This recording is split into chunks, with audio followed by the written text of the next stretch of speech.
Pokażę Wam, jak skutecznie odgrzybić klimatyzację w Volvo S80 i zmienić filtr pyłkowy kabinowy. Wyrywam sobie tą budowę. Tu mamy zatrzepki, podważamy ją najlepiej stąd i delikatnie wkładamy, wciągamy dywanik.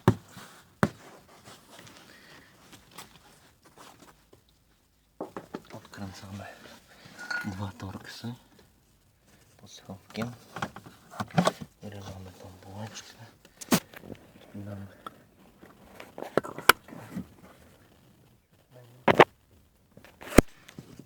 odchylamy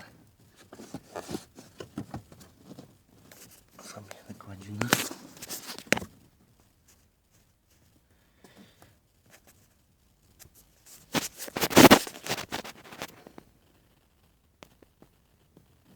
Tutaj tą rurkę zdejmujemy z kolanka.